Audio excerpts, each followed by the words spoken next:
নমস্কাৰ, এই মুহূৰ্তত আহি পৰিছে আজিৰ কেইবাটাও বিগ ব্ৰেকিং নিউজ গুৰুত্বপূৰ্ণ খবৰ। অৰুণোদয় হিতাধিকাৰী বেংক একাউণ্টত 2 মাহৰ 6,000 টকা সোমাই গ'ল। লাখপতি বাইদেউ আঁচনিত 10,000 টকা লাভ কৰা মহিলাসকলৰ বেংক একাউণ্টত 25,000 টকা সোমাই যাব আৰু যিসকলে 10,000 টকা লাভ কৰা নাই তেওঁলোকে অতি শীঘ্ৰেই 35,000 টকা একেলগে লাভ কৰিব। আপুনি যদিহে চৰকাৰী ঘৰৰ বাবে জিঅ' টেগিং কৰিছিল তেন্তে আপোনাৰ বাবে আহি গ'ল ভাল খবৰ। চৰকাৰী ঘৰত জিঅ' টেগ কৰা পৰিয়ালৰ বেংক একাউণ্টত প্ৰথম কিস্তিত টকা ইতিমধ্যে সোমাই গ'ল। আপোনাৰ ঘৰত যদিহে ৰেচন কাৰ্ড আছে তেন্তে আপোনাৰ বাবে আহি পৰিছে বৃহৎ সুখবৰ। ৰেচন কাৰ্ড থাকিলে আপোনালোকে এইসমূহ সুবিধা লাভ কৰিব পাৰিব। লগতে আছে আৰু কেইবাটাও আঁচনিক লৈ গুৰুত্বপূৰ্ণ খবৰ। আপুনি আটাইকেইটা খবৰ জানিবৰ বাবে প্ৰথমতে ভিডিঅ'টোত এটা লাইক কৰি শ্বেয়াৰ কৰি লওক আৰু আমাৰ চেনেলটো ছাবস্ক্ৰাইব কৰি ৰাখক যাতে সদায় এই ধৰণৰ খবৰবিলাক পাই থাকিব পাৰে। অৰুণোদয় আঁচনিৰ ধন নিয়মীয়াকৈ পাই কৃষকৰ ভাগ্য সলনি কৰিবলৈ আহি গ'ল এগ্ৰিষ্টেক। ৰাজ্যৰ কৃষকৰ ভাগ্য সলনি কৰিবলৈ এগ্ৰিষ্টেক আহি গৈছে। আধি খেতি কৰা কৃষকেও পাব MSPৰ ধন। কৃষকসকলৰ বাবে অত্যন্ত ভাল খবৰ আহি পৰিছে। অসমৰ কৃষকৰ বাবে মুখ্যমন্ত্ৰী হিমন্ত বিশ্ব শৰ্মাৰ ডাঙৰ ঘোষণা। অসমৰ কৃষকসকলৰ বাবে বৃহৎ সুখবৰ। কৃষকৰ বাবে ৰাজ্য চৰকাৰৰ ডাঙৰ পদক্ষেপ। কৃষকসকলে এতিয়া লাভ কৰিব MSPৰ ধন। আধি খেতি কৰা কৃষকেও লাভ কৰিব। ডিজিটেল বিপ্লৱৰ দিশে অসমৰ কৃষিখণ্ড। অসমৰ আধি খেতি কৰা কৃষকসকলেও লাভ কৰিবলৈ সক্ষম হ'ব এই সুবিধা। ৰাজ্যৰ 12.8 লাখ কৃষকলৈ বৃহৎ সুখবৰ। মুখ্যমন্ত্ৰী হিমন্ত বিশ্ব শৰ্মাই দিছে বৃহৎ সুখবৰ। এতিয়াৰে পৰা সময়মতে উপলব্ধ হ'ব সাৰ। কোনো সমস্যা অবিহনেই কৃষকৰ বেংক একাউণ্টলৈ যাব MSPৰ ধন। কৃষকসকলৰ বাবে বৃহৎ সুখবৰ আহি পৰিছে। আধি খেতিয়ক আৰু চাহ খেতিয়কৰ বাবেও চৰকাৰৰ বিশেষ ব্যৱস্থা। আধি খেতি কৰা কৃষকেও লাভ কৰিব MSPৰ ধন। আধি খেতি কৰা কৃষকো অন্তৰ্ভুক্ত হ'ব চৰকাৰৰ অভিলাষী ডিজিটেল ব্যৱস্থাত। মাটিৰ মালিকৰ প্ৰণালীকৰণৰ দ্বাৰা আধি খেতি কৰা কৃষকে পাব সকলো চৰকাৰী সুবিধা। চৰকাৰী ভূমিত খেতি কৰা কৃষকে কৰিব লাগিব EKYCৰ কাম। অসমৰ কৃষকসকলৰ বাবে এটা গুৰুত্বপূৰ্ণ খবৰ। ডিজিটেল পৰিচয় পত্ৰ অবিহনে অন্তৰ্ভুক্ত হ'ব ক্ষুদ্ৰ চাহ খেতিয়কসকল। আধি খেতি কৰা কৃষকসকলেও লাভ কৰিব MSPৰ ধন। কৃষকৰ ভাগ্য সলনি কৰিবলৈ আহি গ'ল এগ্ৰিষ্টেক। আধি খেতি কৰা কৃষকেও লাভ কৰিব MSPৰ ধন। অসমৰ কৃষকৰ বাবে মুখ্যমন্ত্ৰী হিমন্ত বিশ্ব শৰ্মাৰ বৃহৎ ঘোষণা। ৰেচন ব্যৱস্থাত কেন্দ্ৰীয় চৰকাৰৰ ডাঙৰ সিদ্ধান্ত। ৰাষ্ট্ৰীয় খাদ্য সুৰক্ষা আইনৰ অধীনত জাৰি কৰিছে নিৰ্দেশনা। কেন্দ্ৰীয় চৰকাৰে ৰেচন ব্যৱস্থাক লৈ ডাঙৰ সিদ্ধান্ত গ্ৰহণ কৰিছে।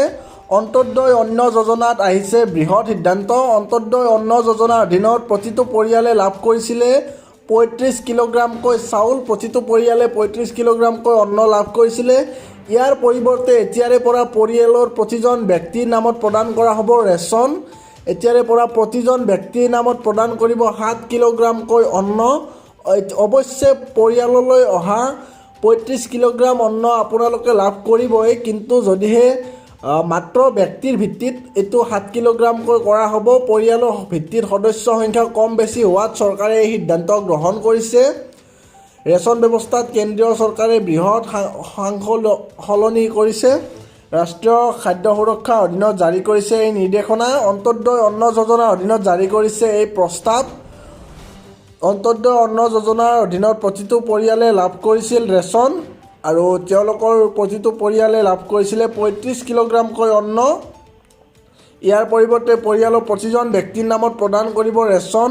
প্ৰতিজন ব্যক্তিৰ নামত প্ৰদান কৰিব 7 কিলোগ্ৰামকৈ অন্ন। কেন্দ্ৰীয় চৰকাৰে ডাঙৰ সিদ্ধান্ত গ্ৰহণ কৰিছে। অৱশ্যে প্ৰতিটো পৰিয়াললৈ অধিক 35 কিলোগ্ৰাম অন্নই প্ৰদান কৰিব চৰকাৰে। মাত্ৰ ব্যক্তিৰ ভিত্তিতহে 7 কিলোগ্ৰাম অন্ন নিৰীক্ষৰ সিদ্ধান্ত লৈছে চৰকাৰে।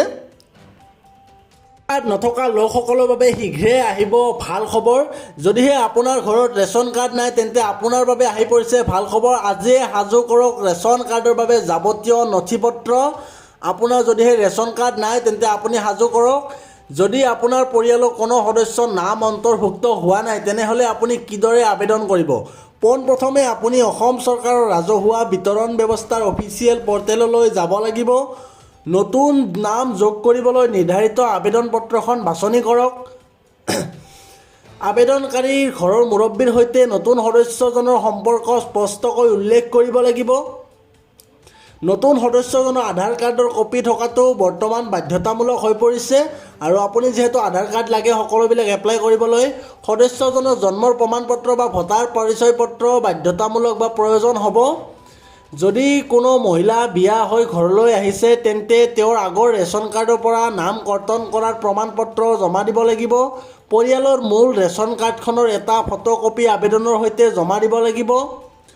আবেদন পত্ৰখনত নতুন সদস্যৰ নাম, বয়স আৰু পিতৃ মাতৃৰ নাম শুদ্ধকৈ লিখিব লাগিব। পৰিয়ালৰ মুৰব্বীৰ শেহতীয়া পাছপোৰ্ট ছাইজৰ ফটো এখনৰো প্ৰয়োজন হ'ব। পৰিয়ালৰ মুৰব্বীৰ পাছপোৰ্ট ছাইজৰ ফটো এখন প্ৰয়োজন হ'ব। সকলো নথি পত্ৰ শুদ্ধকৈ সংলগ্ন কৰি আপুনি ওচৰৰ যোগান বিভাগৰ কাৰ্যালয়ত জমা দিব পাৰিব আৰু অনলাইন যোগেও আপুনি নিজৰ ওচৰৰ CSCত গৈ আবেদন কৰিব পাৰিব। সংশ্লিষ্ট বিভাগীয় বিষয়াৰ দ্বাৰা আপোনাৰ নথি পত্ৰসমূহ পৰীক্ষা কৰা হ'ব আৰু সকলো নথি পত্ৰ ঠিকে থাকিলে আপোনাৰ নাম অন্তৰ্ভুক্ত হৈ যাব পাৰে আৰু নতুন সদস্যৰ নামো অন্তৰ্ভুক্ত হ'ব। নাম অন্তৰ্ভুক্ত হোৱাৰ পিছত আপুনি অনলাইন যোগে নতুন ৰেচন কাৰ্ড ডাউনলোড কৰিব পাৰিব, ডিজিটেল ৰেচন কাৰ্ড।